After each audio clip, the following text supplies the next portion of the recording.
नमस्कार, मैं हूं आपके साथ अंजना शर्मा और आप देख रहे हैं वर्तमान युग। तो आइए शुरुआत करते हैं आज की खास खबर से।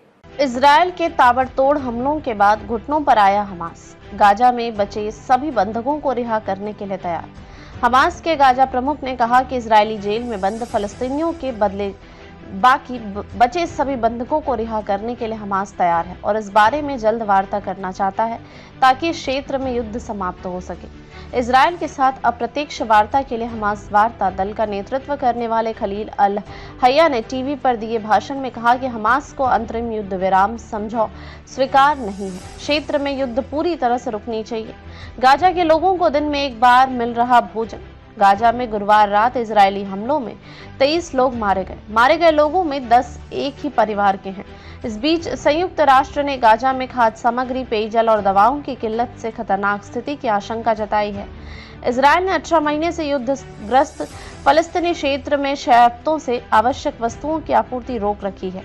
इसके चलते गाजा की ज्यादातर आबादी को 24 घंटे में एक ही बार भोजन मिल रहा है। बंधकों की रिहाई के लिए हमास पर दबाव बनाने के लिए इजरायल युद्ध विराम खत्म कर मार्च से ही गाजा में भीषण हमले कर रहा है। खान यूनिस शहर में ताजा हमले में एक ही परिवार के 5 बच्चे, 4 महिलाएं और 1 पुरुष मारे गए हैं। ये सभी जलकर मरे हैं, जबकि उत्तरी विभाग में किए हमलों में 13 लोग मारे गए हैं। इजरायली सेना ने कहा है कि वह अपने हमलों में आमजनों को बचाने का हर संभव प्रयास करती है।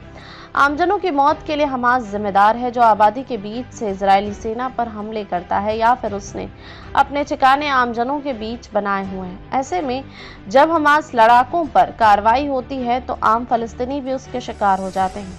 इस बीच लेबनान ने इजरायल पर रॉकेट हमला करने वाले लड़ाकों के एक समूह को लेबनानी सेना ने गिरफ्तार किया है।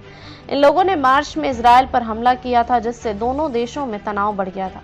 रूसी नागरिकों को रिहाई के लिए हमास को पुतिन का धन्यवाद। हमास द्वारा फरवरी में रिहा किए 3 रूसी नागरिकों ने बुधवार को मॉस्को में राष्ट्रपति व्लादिमीर पुतिन से मुलाकात की।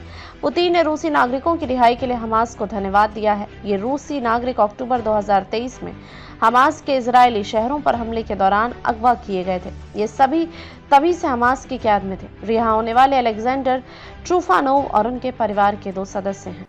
खबरों में अब तक के लिए बस इतना ही। फिर होगी आपसे मुलाकात कुछ ऐसी ही खास खबरों के साथ। तब तक के लिए नमस्कार और देखते रहिए वर्तमान युग।